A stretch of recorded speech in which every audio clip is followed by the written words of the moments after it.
with Hulk Hogan and the New World Organization of Wrestling, brother. Me and the new blood by my side. What you gonna do when the New World Organization runs wild on you? What you gonna do? What are you gonna do? Don't touch me, I'm gonna flee the lawyers.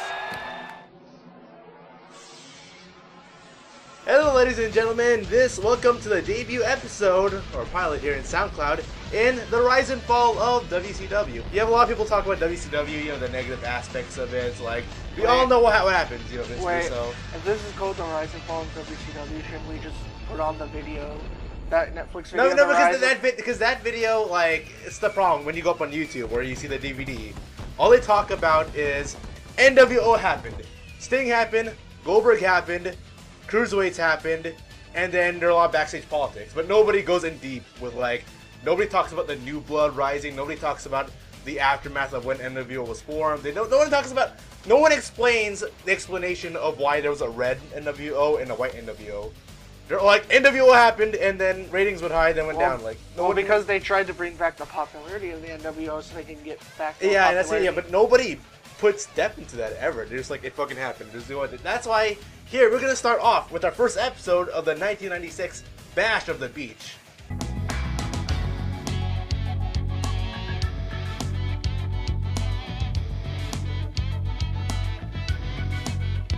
First off, this promo package, it's horrible! It's like me doing a guitar solo, and like a 5-second guitar solo, and then looping it all over and over again. And then you see highlights of Scott Hall and Kevin Nash, who at the time were known as Razor Ramon and Big Daddy Cool Diesel. I thought Razor Ramon was WWE's. Yeah, but I mean the character at the time, these two were perceived as Razor Ramon and Big Diesel. Okay. Like throughout the show, actually, they never call them at all by any name. They call him the outsider, the other guy, the bad guy, the big fella, like that. The big man. Yeah, Dusty Rhodes is like, all right, there's that big fella right there. He's coming in. He's got the huge guy with the other big guys like that. So they never reference them at all as Diesel, Razor Ramon, Scott Hall, or Kevin Nash.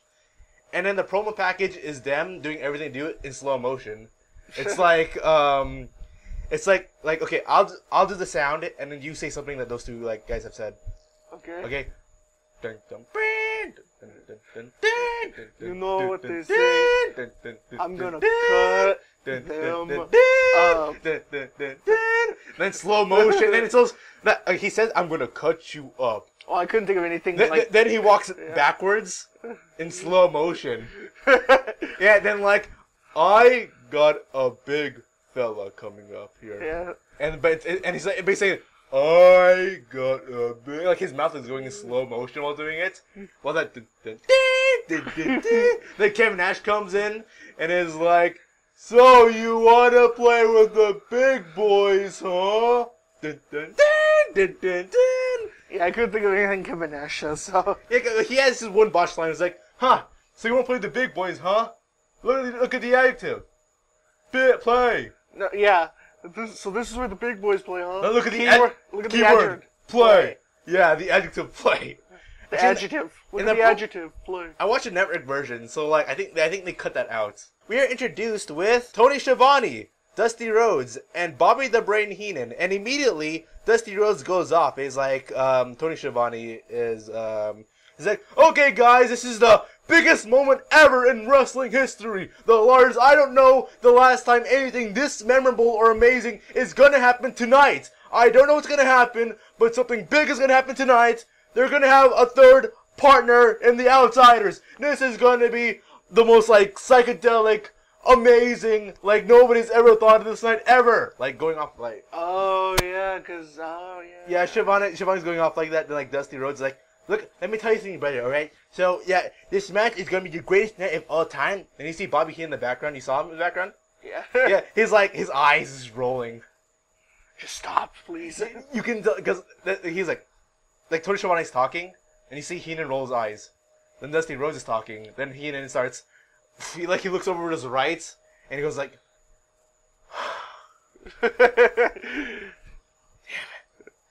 Good guys. yeah, because Dusty Rhodes, he was never good at commentary. He was like, he's got him with the bicycle. But he's got that charisma to kind of sell it. So. He's got Heenan and Dusty Rhodes. They got the charisma instead of Tony Schiavone, who's like, "Oh my goodness, this is amazing!" So yeah.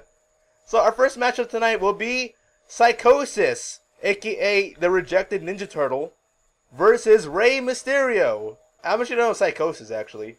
I only know the one where he's like where he was like the tag team with Super Crazy in WWE, and then I know that he went to AAA wrestling.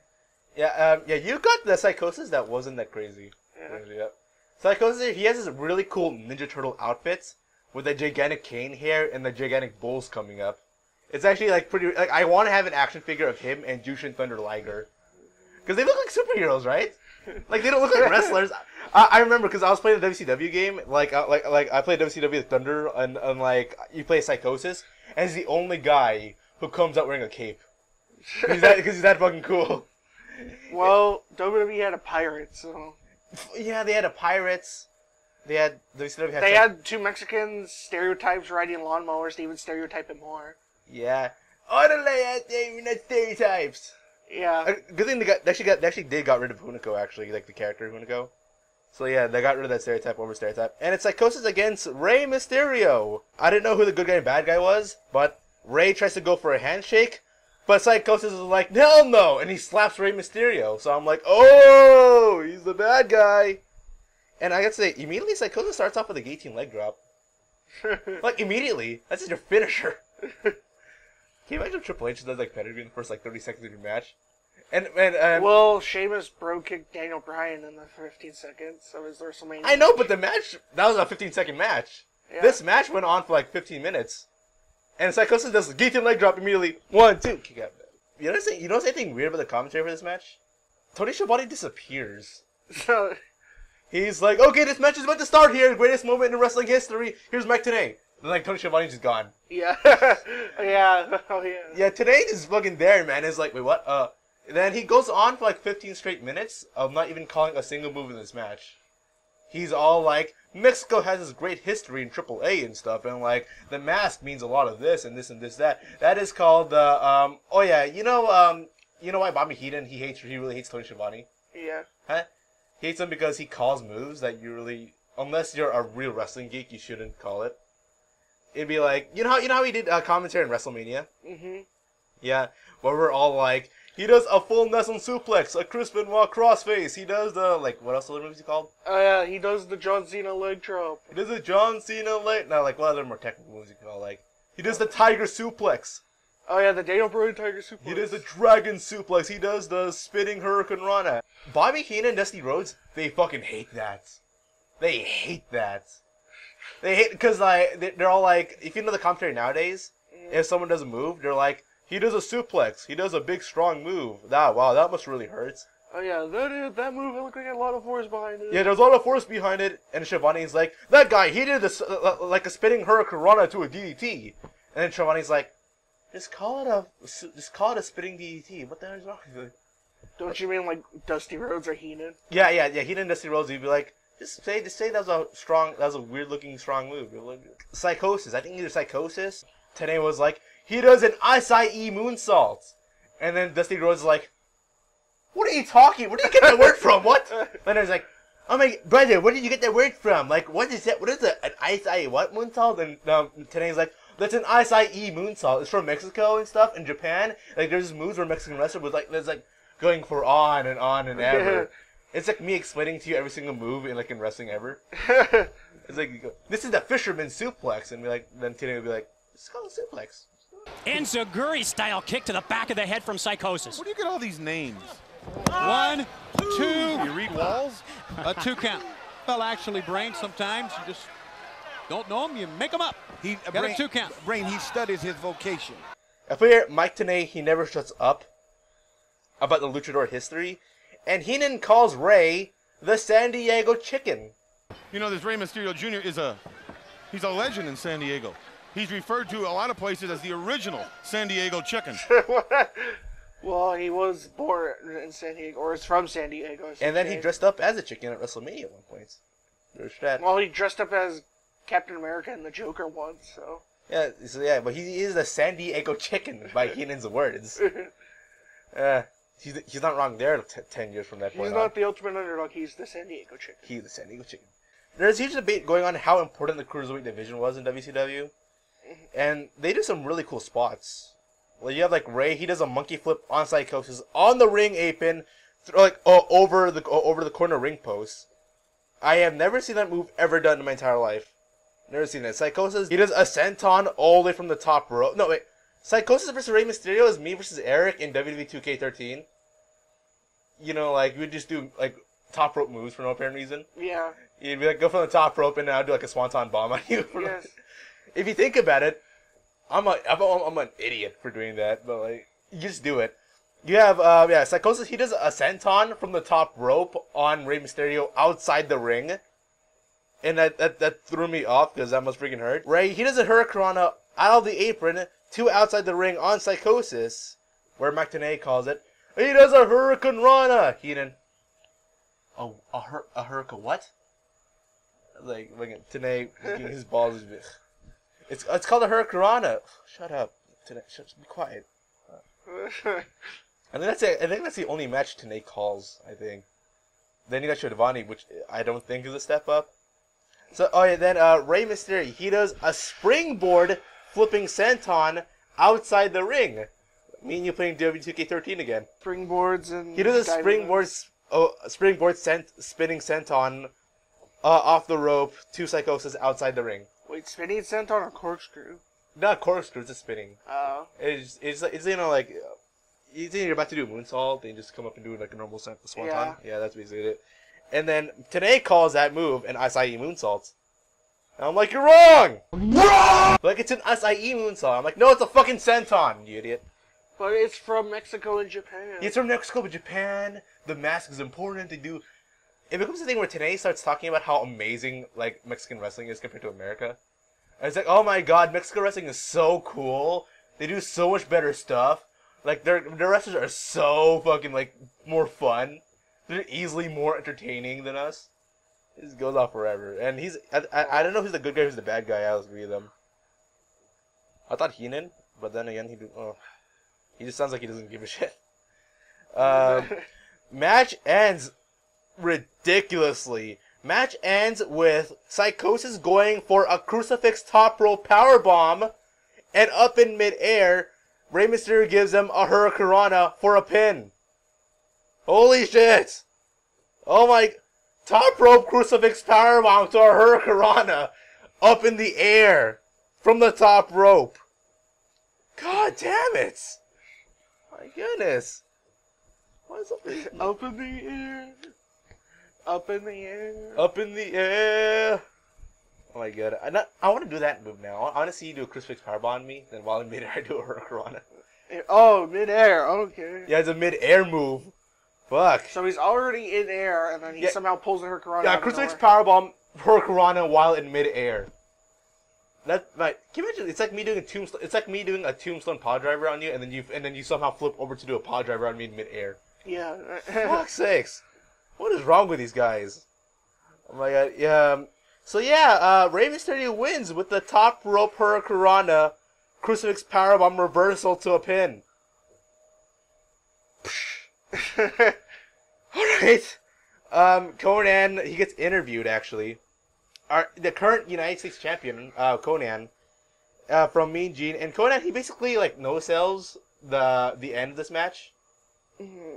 He's like, Mean Gene's like, oh my goodness, what happened there? Then Conan's like, oh yeah, well, Psychosis is going for a splash man right there, and Rey Mysterio, he goes for a reversal Hurricanrana, gets the pin. That easy. Describe for me what happened in that last match. What was that final move? Well, Psychosis brought him up for a top rope splash mountain, and Rey Mysterio caught him in the air with a top rope Frankensteiner. Dude, it's basic wrestling 101. How did you not know this? Amateurs, I know, right? You might as well say that because he was so nonchalant. Conan, I've always liked Conan actually because he has a really fun moveset, and when we get to him against Ric Flair, it's gonna be awesome. So yeah, later tonight, Conan versus Ric Flair for the United States title. Now here we got, oh no, Jimmy Hart with Big Bubba, aka the Big Boss Man, versus John Tenta, aka Earthquake, aka Golga, aka that guy who wore the Eric Cartman shirts and was running around with an Eric Cartman doll and did the wave. In a silver dollars on a pole match. Silver dollars on a pole match? What the fuck? Okay, can you explain to me this match, Aiden? Okay, there are silver dollars. Okay, there's quarters in a bag, and you put it in a pole. Okay. That's it. So why were they doing this match with these two again? Because they're two fat, lunging Bubba dudes, and they're two fat dudes, so they gotta fight. You get two quick match. You get two fast-paced matches with Ric Flair and Psychosis. Now you're gonna get two fat blokes go at it. Now we're gonna have two fat blokes try to climb up a pole And get quarters. Schiavone, Tenay, Heenan, and Dusty Rhodes, they don't explain anything from this match. All they did was like, there are silver dollar coins up there, and you can pick it up. And then you win the match. I think, because they're like, you can pick it up from the top pole. Here's the match. We got then it'll be away. Is that how you win the match? What the hell? Can they just like pick it up and use it as a weapon? Like what? No, in my head I'm like, okay, something on a pole match. Whoever gets it first wins. But I'm wrong.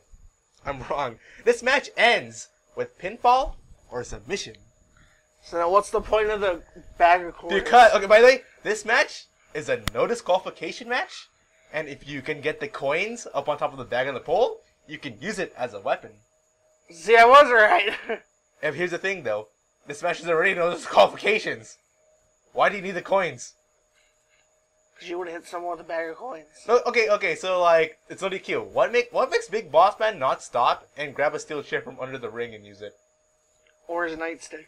Yeah, or his nightstick, yeah. Well, because Big Boss Man. So, like, why... It's no DQ. Why get the silver dollars if you can go get a nightstick? Because that's the easy way. I want to do it the easy way, but they're two fat blokes who can't climb up a pole. They weren't thinking, okay? It was a bad night for them.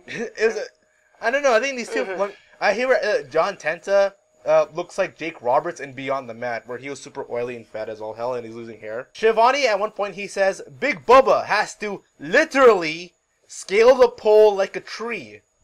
Big Bubba has to literally scale that pole like he's climbing a tree. Literally. He has to, like, grab his arms up and fucking, like... this match was two lunging fat dudes freaking punching each other and stuff. And Big Boss Man, who lost a lot of weight, actually. This is before he became Big Boss Man in the Attitude Era. And he's actually losing weight. Before he was, like, 400 fucking pounds. No, he was nearly 500 pounds, then he dropped weight, and then he became, like, 301. Like, over the course of 4 years. It's ridiculous, actually. There's two fat dudes, slap each other. Yeah. All day, two fat dudes doing fat splashes. They both do the thing, like, if you try to pick up a fat guy up and he just falls on you. Yeah. Then I picked you up and did a German suplex. So hey, yeah, see? No. Yeah, I German suplex to you. No. There are a lot of fat jokes going on in this match, actually. Big Boss Man, he does a reverse suplex, and then Heenan says, "Oh my god, it's like seeing a hotel disintegrates. It's like two blubbering guys falling over and creating some massive destruction or something like that. It's like, I can hear my chair shaking when they slam. I was like, oh, that's mean. Bullies. All three of them are all bullies. Even Dusty, another fat guy, he's like, oh my god, these two guys, they're wide, and this is a very thick match. This is gonna be a very slow-paced match with a lot of hard hits. They're not that athletic, so. Jeez, man. Yeah, they're not that athletic. No subtlety, just come straight out and say it. Yeah, I mean, I know as a fat guy myself, this is gonna be a slow-paced match. Nothing exciting is gonna happen. The match ends. No, here. Big Boss Man, he gets out the duct tape. He gets out the tape and tapes up John Tenta's feet. So I'm like, no disqualification? And then starts hitting him with like a weapon in the ground and starts choking it. Yeah, he starts choking Mike Tenta with the wire, and I'm like, no disqualification. There's no funny one. Big Boss Man, he grabs scissors out of his pocket. So explain to me why do you need the silver dollars again if you can bring a scissor to the match? Oh my God, he fucking cut him up. I thought he was gonna be like Big Boss Man will be like, ah, I got a scissor. They're stabbing fucking like big earthquake's fucking belly.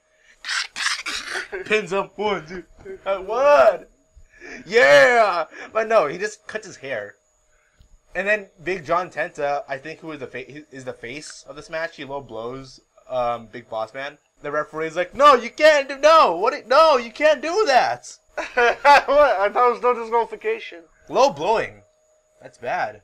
But if you brought scissors in the match, and it's allowed for you to go and stab a guy in the stomach multiple times. And then tape them down. Tape them down. Choke them with wire. Choke them with wire.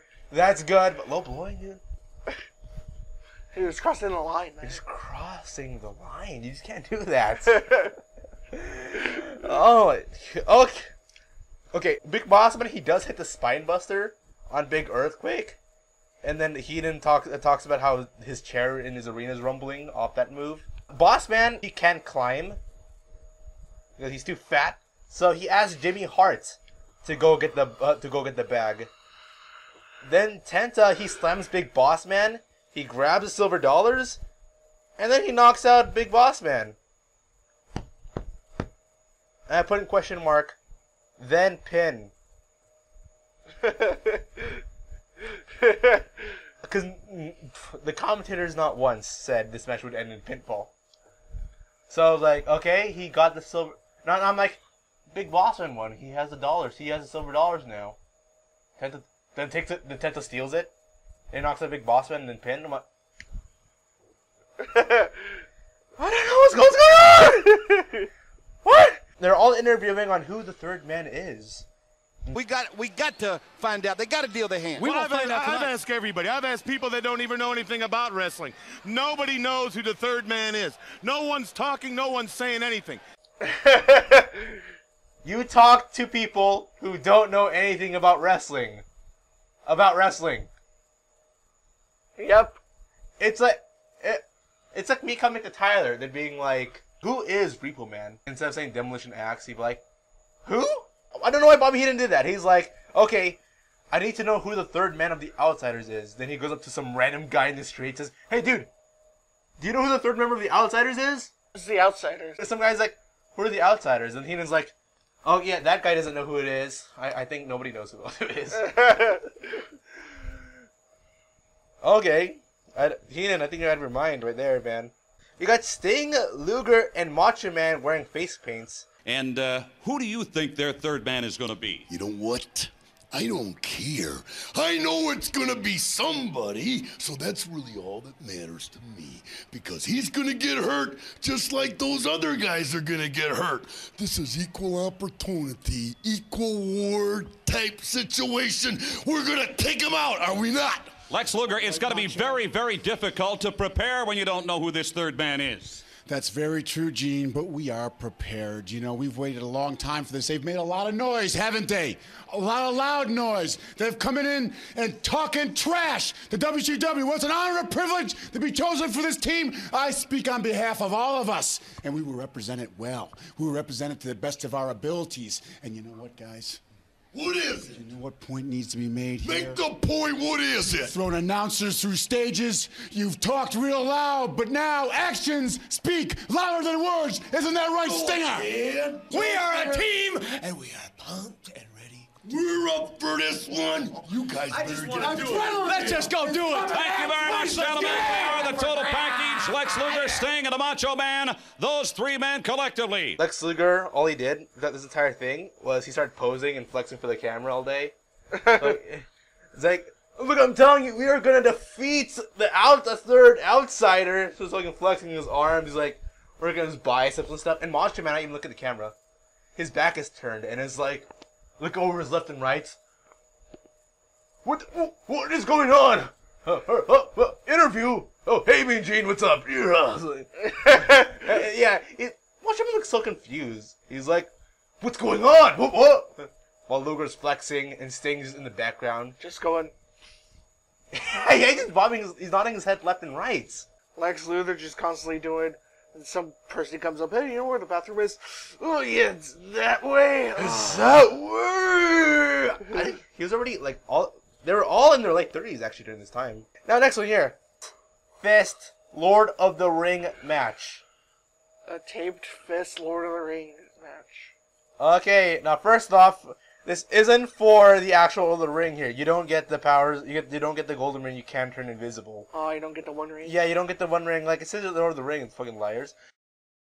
It's DDP wearing turquoise with a Scrooge McDuck cigar versus Hacksaw Jim Duggan in a taped fist Lord of the Ring match. So how does the match work then? You have taped fists. And where's the Lord of the Ring come in? The winner gets to hold a ring that DDP won from a battle royale. Okay. What? What is?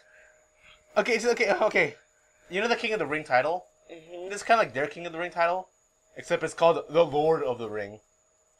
And it's an actual, you have an actual literal like lord, like ring. Oh, okay. Okay, they have an actual ring, and it's a taped fist match. And immediately, DDP, he takes off Hacksaw Jim Duggan's taped fists. And next thing you know, it's Hacksaw fighting.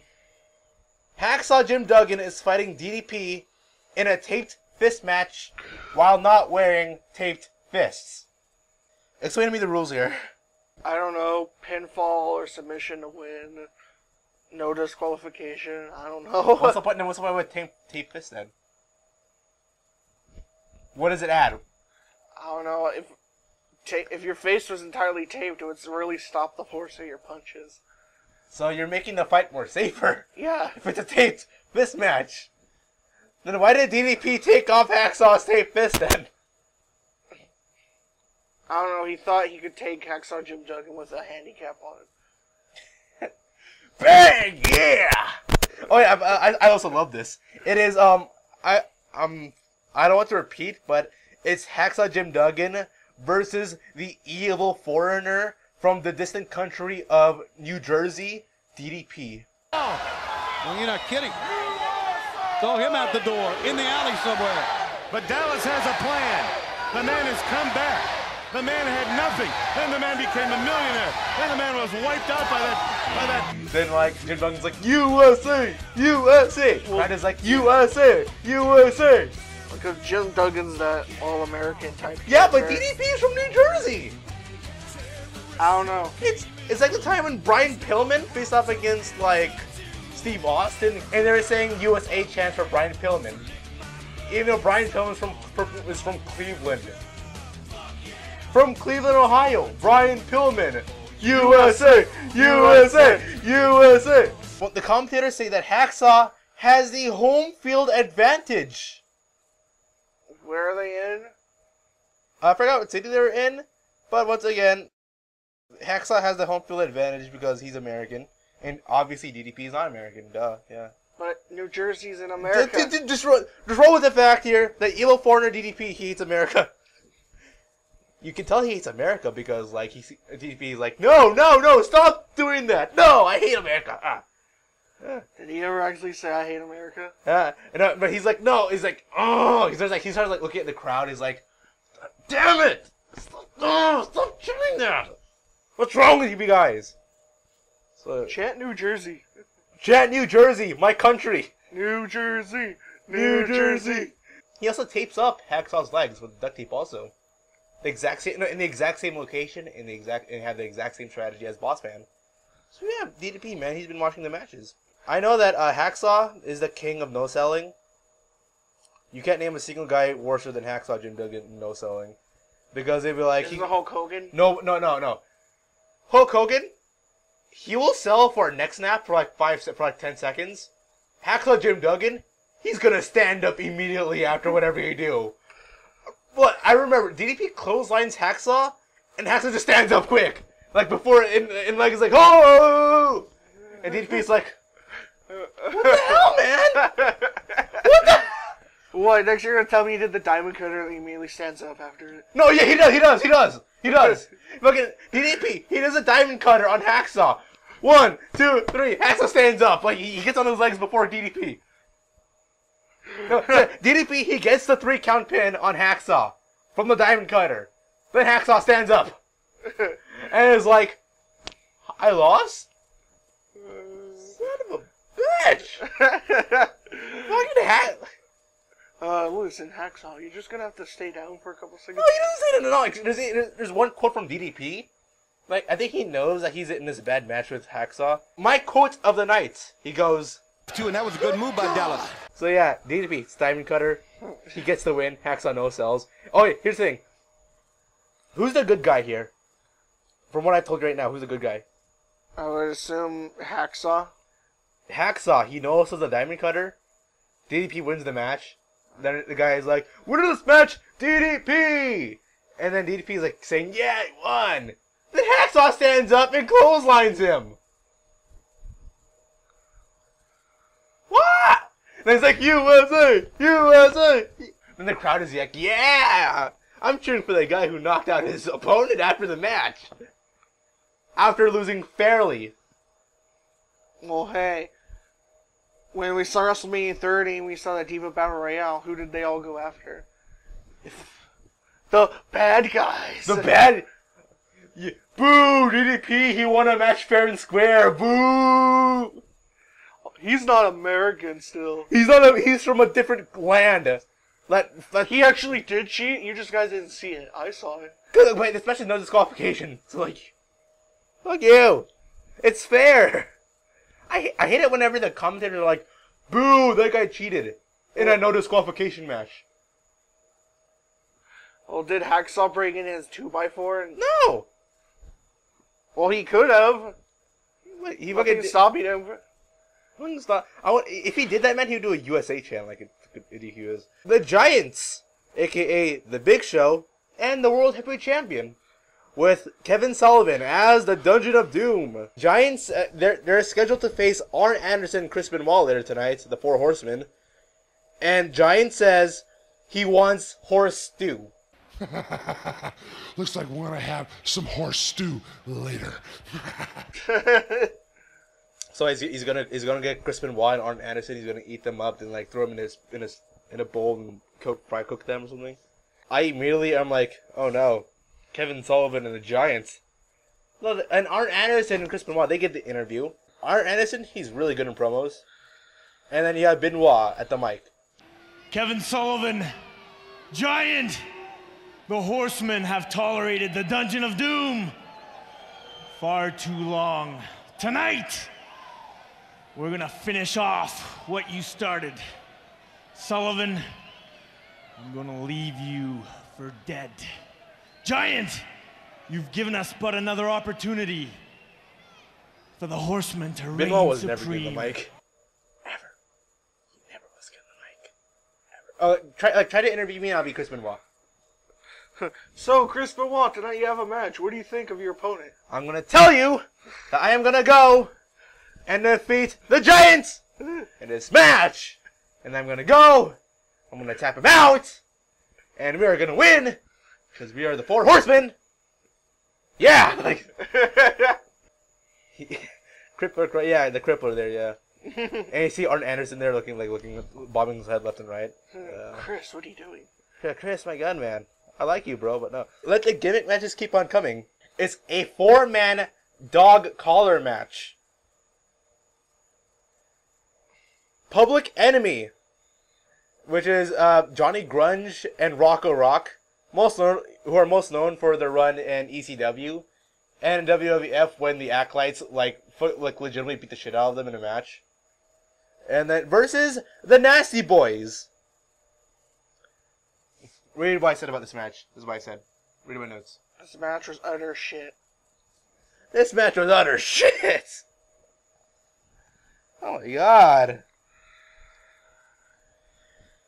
It couldn't have been that bad.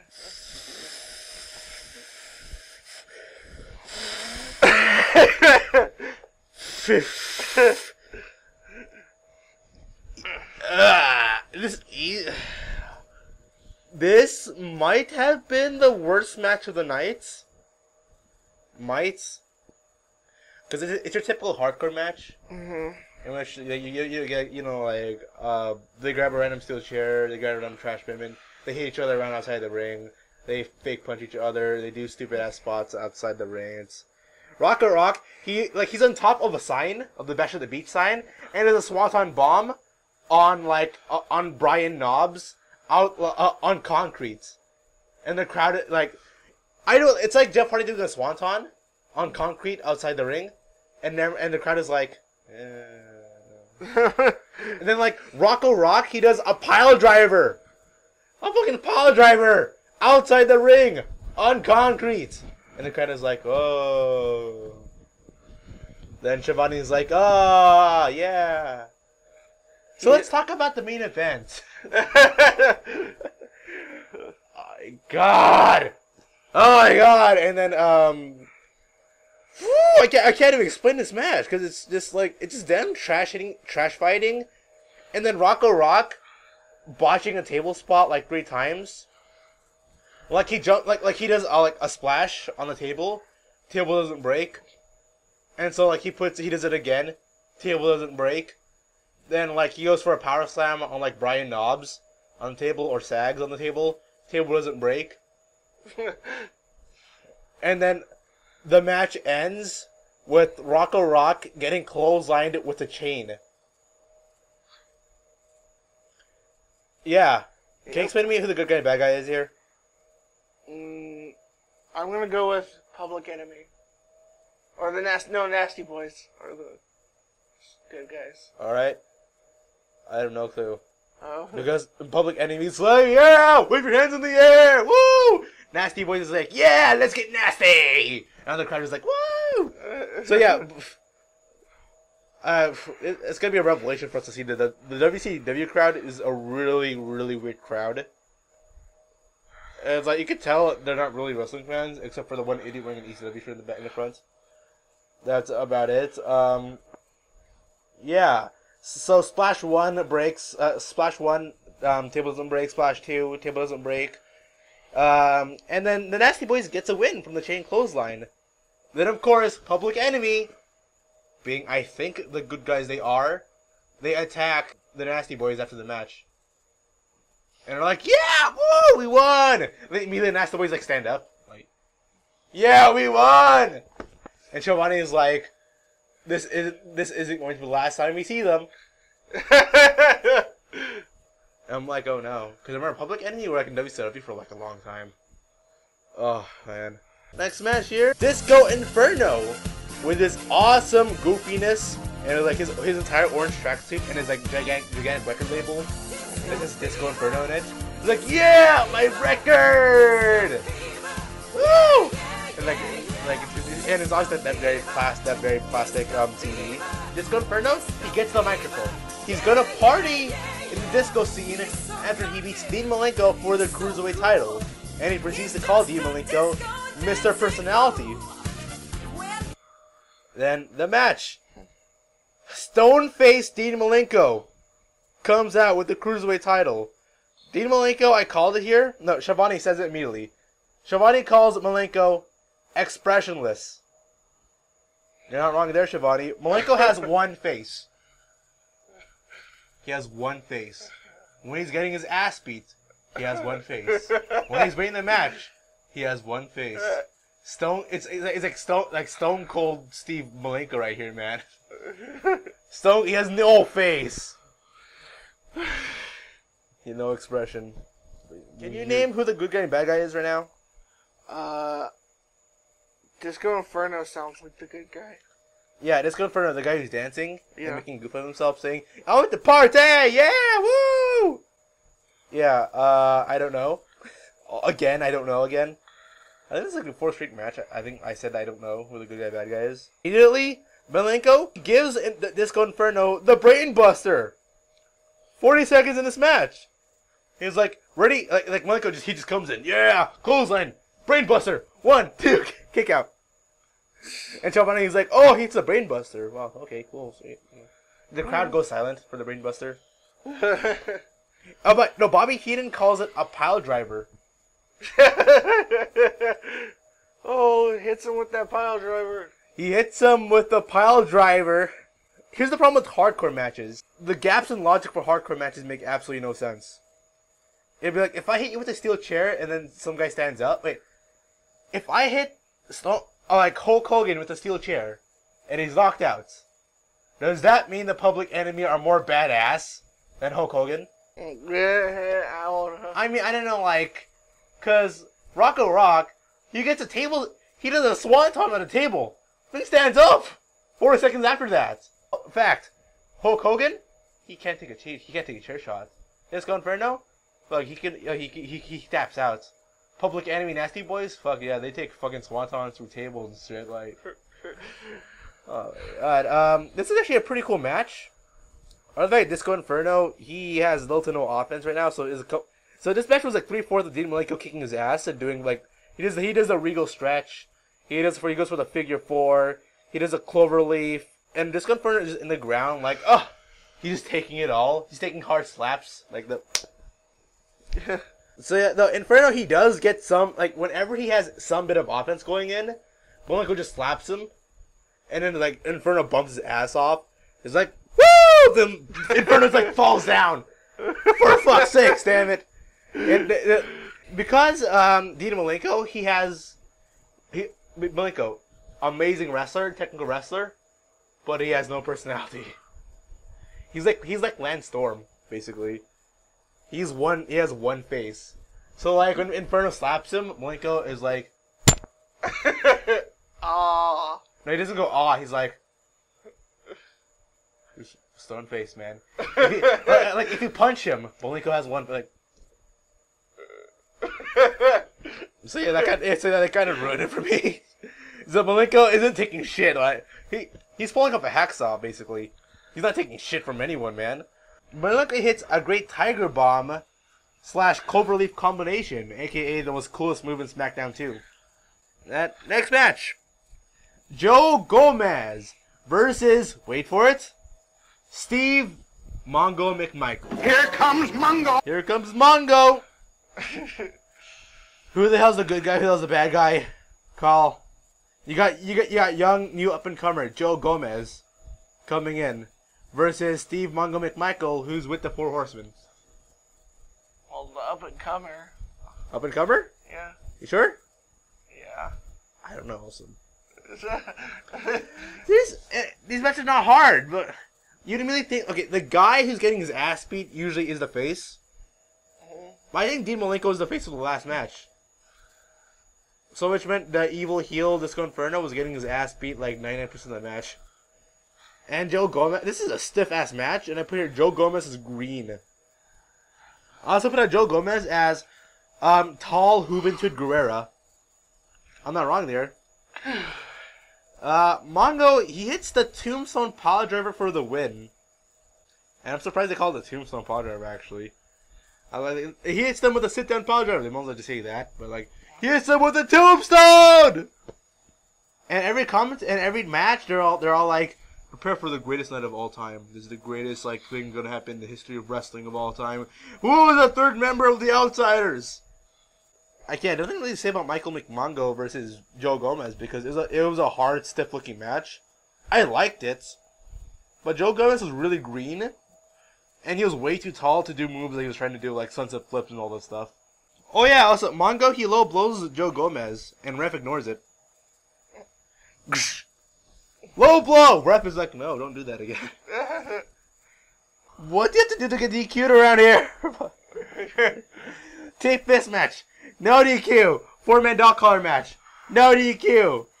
Oh yeah, the Steel Quarters match. Steel Quarters, but yeah. No DQ. But in a match that was not a gimmick, Joe Gomez for Michael McMongo, no DQ also. Now we have here Ric Flair with Elizabeth and Woman doing a promo with Mean Gene. You can never have enough trophies in life. Now, Mongo did it once. The Nature Boy will do it twice. And then Double A and the Crippler will take down the Devil and the Giant. And tomorrow night at Nitro, woo, I will be a man with a U.S. Championship and a World Heavyweight Championship. Mean Gene, La Cucaracha, woo, brother, it's Bash at the Beach, and we are here in Daytona to style, woo, and profile. Take a look at what's not south of the border, brother, but right here in Daytona, La Cucaracha. Elizabeth, I'm very curious, what kind of a... Man, they say that you're a man with 1,000 holds.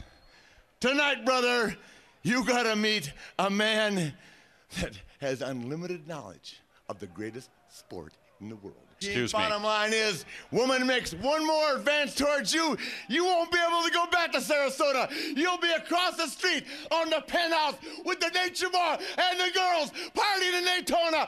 Woo! All night long. Tell him, Mean Gene, Conan, we're fixing to walk that aisle. In addition to wrestling, we're going to have a little pole vaulting competition here. Let's get you back up to the ring for more action.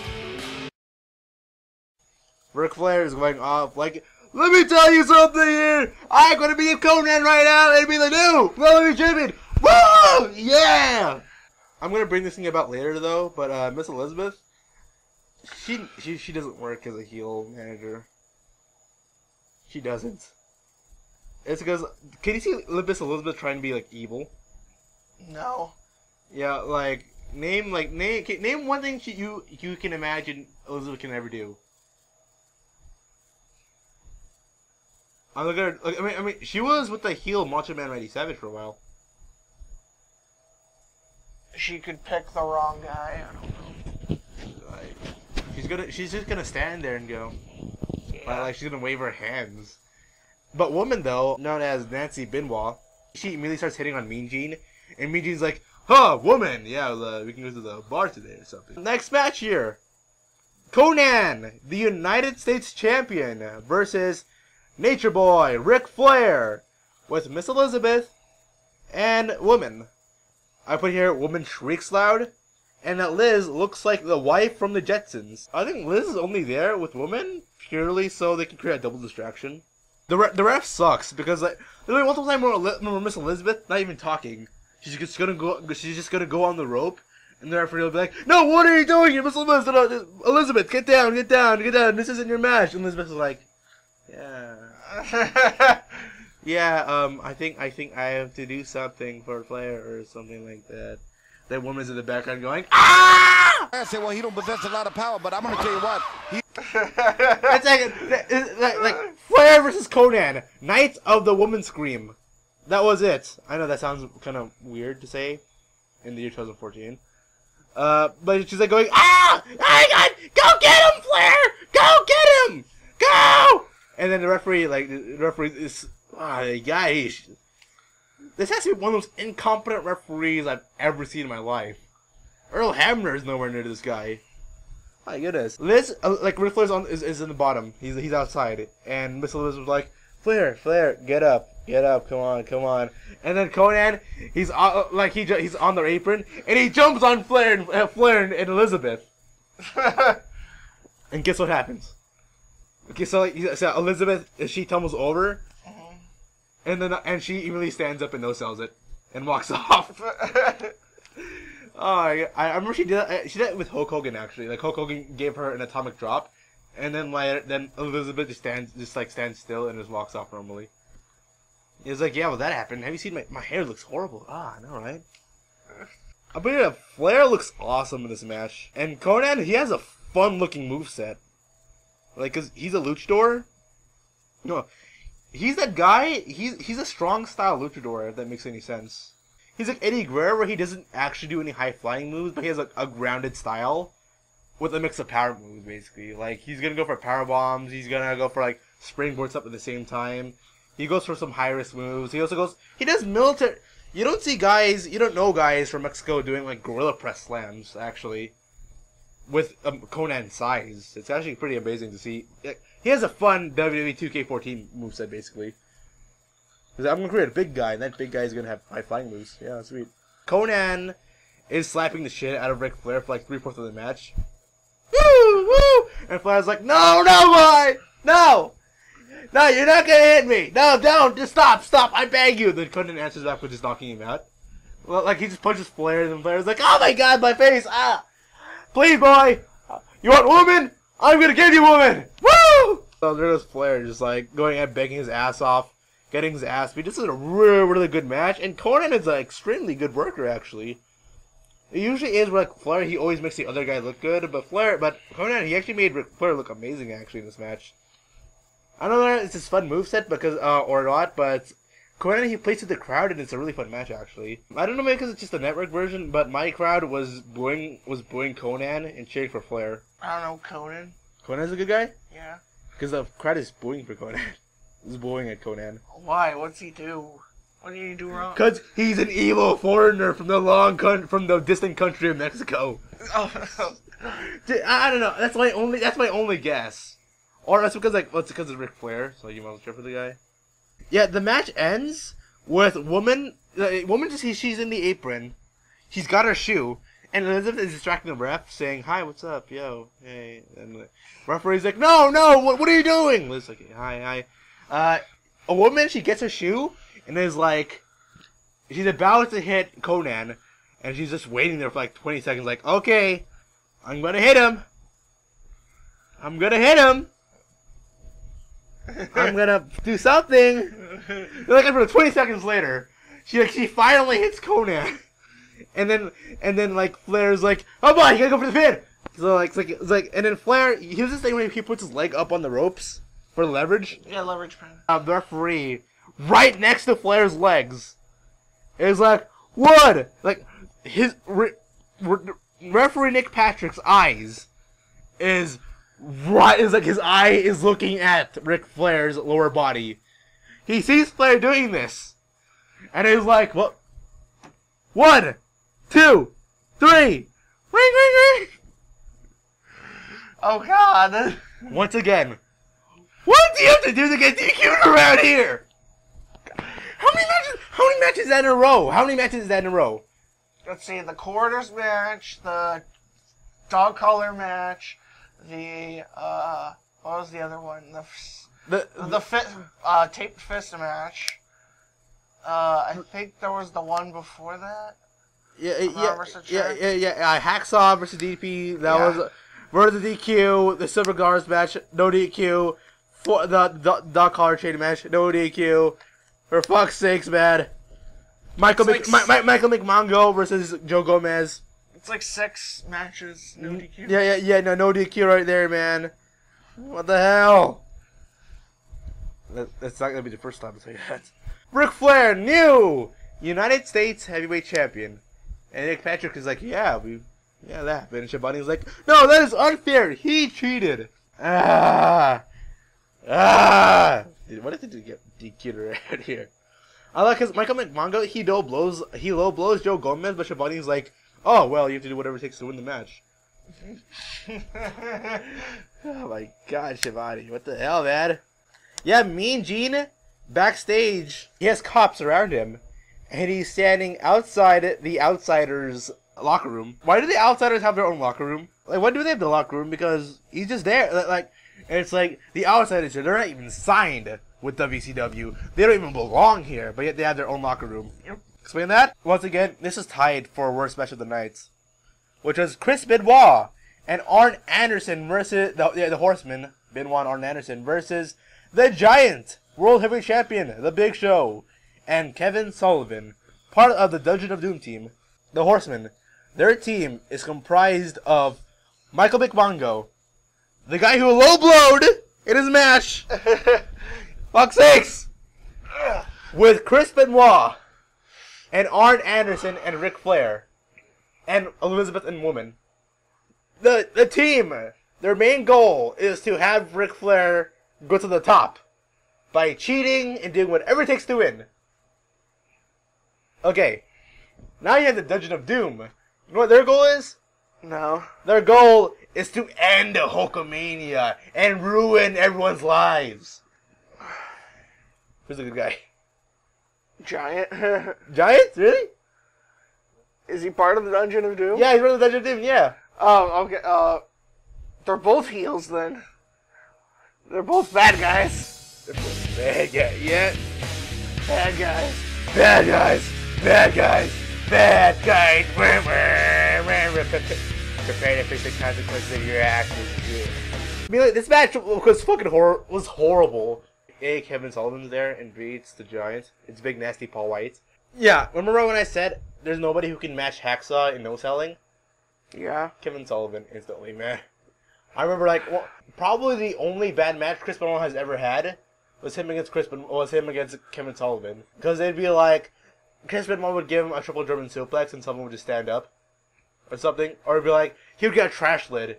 And like, knock Kevin Sullivan's head. And Kevin Sullivan was like, yeah! He comes up and punches him. What the... Oh my god, it's like if I hit you with a steel chair and then you're like, ow, that hurt, they just punch me. Damn it! I'll put it here in big words. Sullivan sucks. Kevin Sullivan, the guy, he's a huge workhorse from the 80s and 70s. And he's way past his prime. And yeah, I think it's Sullivan and it's Arn Anderson and Benoit working Kevin Sullivan. And it's Kevin Sullivan working up for the hot tag, you know? But Sullivan, because he no-sells all the time, there's like there's nothing to it. It's like, yeah, Sullivan, let's go, get the hot tag. But Sullivan's like, ah, fuck the hot tag. He is punching like Benoit and Arn Anderson, like he's like going for the hot tag. But then Big Show does get the hot tag. He goes rampant, and then Benoit and Kevin Sullivan, they walk off and start brawling outside the ring, where Rocco Rock and Brian Knobbs were wrestling at. And then Big Show wins with a choke slam. The choke slam. I think Big Show had like grand total of like 3 moves in this entire match. Well, it's Big Show. That's no, even then, man. Even you had Arn Anderson and Chris Benoit, 2 immensely good workers. But they're working with Kevin Sullivan and Big Show. We can't even do nothing for you guys. We can't do anything for you guys. Fuck, shit. Big Show, what can you do? I can do a clothesline, and I can do a shitty. And he's like, yeah, be like Arn Anderson, and be like, hey, Big Show, what can you do? Or not the Giants. Let's say the Giants. Yeah. So, Giant, what can you do? I can do a clothesline, and I can do I can go over the ropes. I can do this really shitty choke slam on you. If that counts. I can do the big boot. No, he didn't even hit the big boot in this match. That's like one of his staples, though. Well, too bad. Clothesline and choke slam. That's all I have to do to be world heavyweight champion around here. You're world heavyweight champion, guy. Oh, I can get in the ring. I can walk. I can look at you. I have a shitty haircut. I get it. And you have Kevin Sullivan who's like, yeah. So yeah, the match ends. Clothesline, chokeslam, and Arn Anderson. It's over.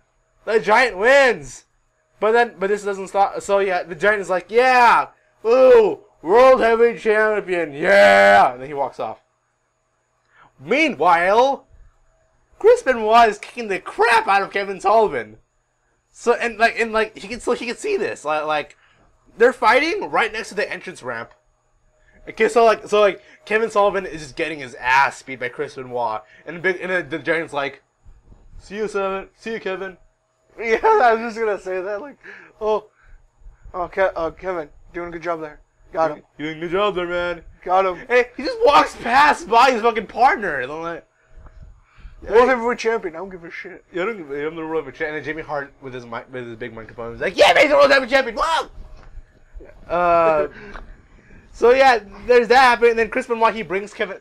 Yeah. Big Show walks off, leaves Kevin Sullivan to die. Chris Benoit brings Kevin Sullivan to the ring, and then Benoit's kicking his ass. Yeah. Then woman comes out, and then she says, "No, stop hurting him, stop hitting. You're killing him, Chris. Stop it." So yeah, I know that's a horrible thing I said there, but. Like, you have Arn Anderson checking up on Kevin Sullivan. I don't know whether or not it's a shoot thing or not. Like, Kevin Sullivan might have actually gotten hurt. And then Arn Anderson checking up on Kevin Sullivan, like, dude, are you right, man? You right? And they tap each other. That was weird. Oh, yeah. Then after minutes after, Kevin Sullivan is getting his ass beat. Big Show finally comes in! It's like, shit, I forgot about you, man. Yeah. Like, we come in, clothesline, Big Show, I'm gonna come in, and Benoit just Benoit, like before Big Show can even make it halfway to the entrance ramp, like freaking Arn Anderson and Benoit like hightail it quick, and then they walk past Big Giant. It's like, damn you, speed, damn it. This was a weird match. Maybe Big Show, maybe the Giant was out of his fucking gourd. That's the only guess. Oh. We got the main event here, and it started off with a slow motion promo package, and it's gonna end off with another slow motion promo package.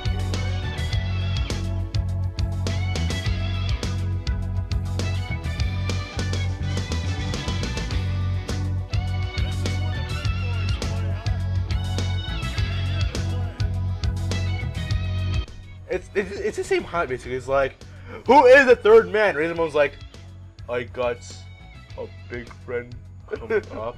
So this is where the big boys play. This is where the big boys play. Guitar solo guy in the back. They're all walking slow. They have Kevin Nash doing the jackknife powerbomb and Eric Bischoff outside the ramp. They play like 5 times in slow motion. And it's like, yeah, I powerbomb 5 times. and Kevin Nash is like, yeah. it's like you see 5 times of like Eric Bischoff falling down like you're like add in the Star Wars scream effect, and you're basically good. 5 times. That like Star Wars. So yeah, after the slow motion promo package that almost made me sleep actually, you have Michael Buffer getting his annual paycheck. 96, WCW Bash at the Beach, an event like no other in the history of professional wrestling is about to take place. A group of outsiders have threatened the sanctity of the WCW with a hostile takeover. A lottery has been held among the great superstars of World Championship Wrestling, and 3 men have been selected to defend the honor and possibly the very existence of the WCW. And he really hypes up this match. He's like, he grabs the microphone, he's like, ladies and gentlemen, are you ready for the greatest, most legendary moment in wrestling history? and the crowd are like, sure, whatever. Because the crowd, they're not really wrestling fans. That's fact. Which is like thing. This is 1996, the boom period of wrestling, and where it's like wrestling fans, they're just starting to get into wrestling now, actually. And they're like, are you ready? It's good. You're gonna have the outsiders who are about to change the face of wrestling as you know it. Like overly hyping this match. It's like, are you ready for the most historical landmark of all time in the history of like he's going on forever, man. And he's like, let's get ready to rumble. And like coming up next here, Kevin Nash and Razor Ramon, Scott Hall come in. They're like, yeah, we're the outsiders. Michael Buffer's like, coming to the ring, you got the 2 guys who are about to make history. The outsiders. It's like, whoa, Michael, calm down here, dude. He's like, the outsiders are coming in. Ugh. But coming up here, we got Lex Luger, like they say, the man with the biggest abs in the world, Lex Luger. Then the man with the perfect speed, strength, and dexterity, Sting. And we also got the legendary Macho Man Randy Savage. And then we got the outsiders. Screw those guys. They're gonna change wrestling. They're gonna change wrestling as we know what. But we got the man with the biggest abs here, Lex Luger. He comes up, he starts like flexing his abs. And Macho Man he still has his back turned, looking at the fireworks, like, yeah, look at that. Staying with his one face, like going up, like, looking to the ring. So yeah, and this match starts off actually immediately. The outsiders, they get interviewed on why the 3rd member was not there, and they're like, look here, Mean Gene, we like a fight, so it's going to be. We can handle ourselves 2 on 3. And then the commentators are like, boo! Yeah, boo! Those guys are horrible people. They're gonna take a 2-on-3 match. I hope our guys beat the crap out of them. And it's like, what? Okay, in hindsight, who do you think are the good guys here? Well, not Macho Man and Luger and Sting, because they're doing a 3-on-2 fight. Yeah, you have the evil bad guy team who are like, you know what? We're confident in ourselves that we can take on these guys 3-on-2. And the commentators are like, boo! Kill him! Burn them on fire! Sting is like, I hope Sting breaks their noses and buries them or something like that. So yeah, it's like that. Immediately, Lex Luger, he gets taken off with a Stinger Splash by accident. Like, Sting goes for a Stinger Splash in the corner, and he accidentally hits Lex Luger, and Lex Luger, apparently he's knocked out cold. Through a Stinger Splash? Yeah, through a Stinger Splash. And so, like, once again, Public Enemy, they're more badass than Lex Luger because they can take fucking splashes off the top rope through a table and stand up 4 seconds later. No, Hacksaw, he's badass, bro. He can stand up after a diamond cutter 3 seconds after. So yeah, man, that happened. My Jesus. Yeah, so Lex Luger, he's immediately taken out, and the crowd is actually for the first time in this entire show are into it, since it's the Hacksaw match. Yeah, the Outsiders, they basically kick Sting and Randy Savage's ass the majority of this match. You have Kevin Nash doing his signature move, the sidewalk slam, the elbows in the corner. You have Razor Ramon doing his machismo thingy. He has the suplex thingy. It's just really them kicking their asses, actually. And the entire time, the commentators are like, boo! This is horrible! This is despicable! How could this happen in the greatest moment ever in wrestling history? No! Like, that. Even though nothing has happened yet, immediately they're kind of greatest moment in wrestling history. Easily. So yeah, Nash and Hall, like, they basically run down Sting and Savage until Savage gets a hot tag. And quickly the crowd are like, woo! Yeah! For the first time ever in this 2.5-hour pay-per-view, for the first time ever, this crowd is like up, like, yeah, go! Savage, double axe handle, axe handle on Razor Ramon outside the ring, double axe handle on Razor Ramon, double axe handle on Nash. It is outside the ring, in the ring. He's going hot on fire. He's on fire. Then, god damn it, Scott Hall does a low blow. The referee doesn't do it, doesn't see it, because this is the most incompetent referee ever. No, what are you talking? You can't do that. No. No. Low blow. Schiavone's like, how could they do a low blow? That's despicable. Have you seen the show, Tony? Have you seen 1996 Bash of the Beach, aka 1996 Bash of the Beach, the show in which there is no disqualifications and there are no low blows. There's low blows everywhere, left and right. Yep. 1996 Bash of the Beach, known for one amazing event, the event that I realized that Nick Patrick is the most shittiest fucking referee I've ever seen ever. Oh my god. And so yeah, after the low blow, Macho Man, he's out. He's dead. He's dead? Yeah, he's dead. Macho is dead. And then out comes Hulk Hogan. Hulk Hogan. Looking really thin, actually. Hulk Hogan comes out. The crowd goes berserk. He goes berserk, and it's like, yeah, brother, I'm gonna help you. Oh my god, it's Hulk Hogan. It's Hulk Hogan. One of the most biggest twists ever in wrestling. The moment of truth. He does the leg drop on Macho Man. He does the leg drop on Macho Man, and the referee's like, no, get out of the ring, no. The commentators are like, what? He's the man? God damn it, Hogan! Damn you! Burn in hell! Like, yeah. They're at the end is like, Hogan, you can go to hell. Hogan, you can go and burn in hell. They literally say that. Yeah. They say that. And Hogan, you can go die in hell. You can go die in hell.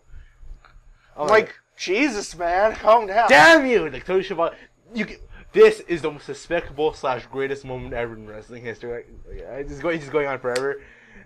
Heenan and Dusty are doing a good job being surprised, but Tony is like, okay, here comes Hogan. Oh no, he betrayed them. Oh my goodness, this is the greatest moment ever in wrestling history. I hope he burns in hell. Yeah, it's like he has one tone in his voice.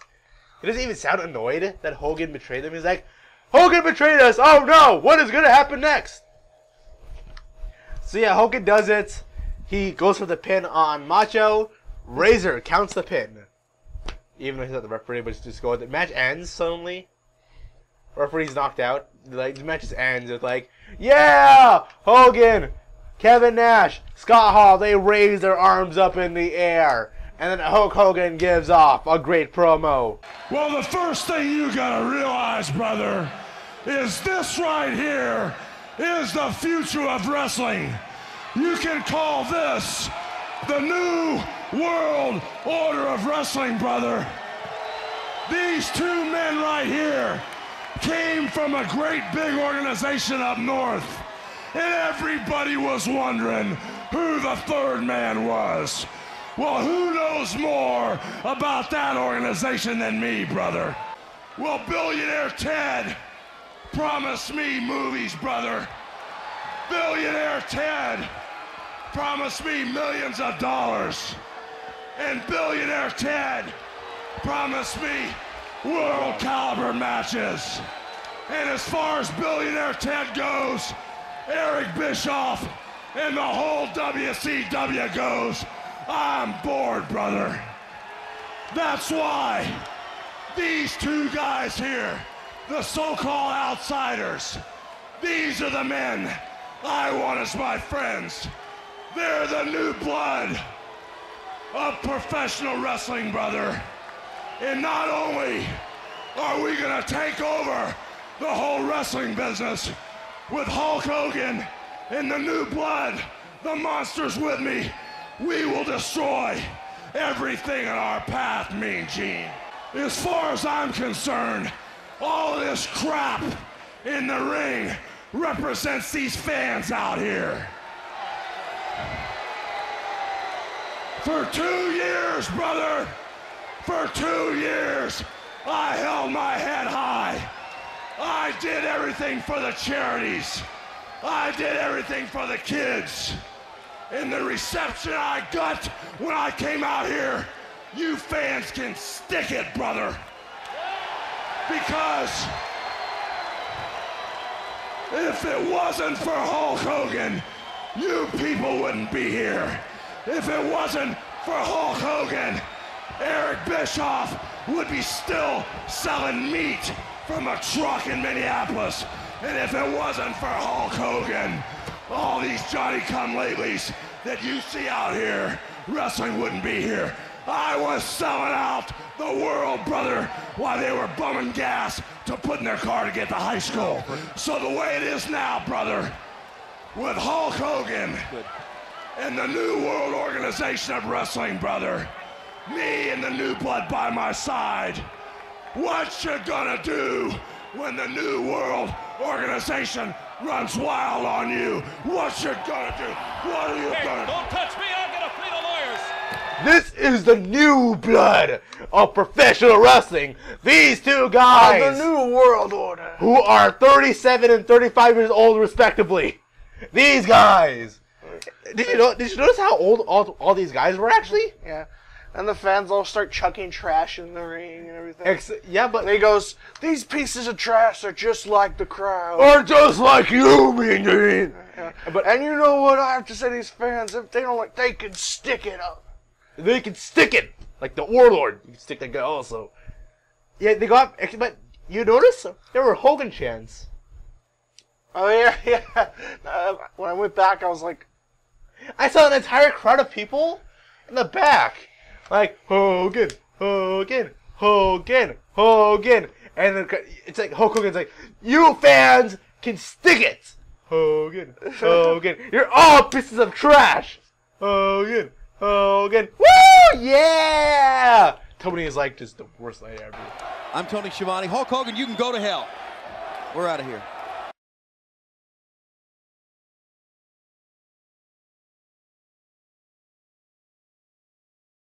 The show ends like there. The match really doesn't end. The referee just gets knocked out, and there it goes. The 1996 Bash of the Beach. Final say on that. Final say of the show. It was really hard to get through. Like,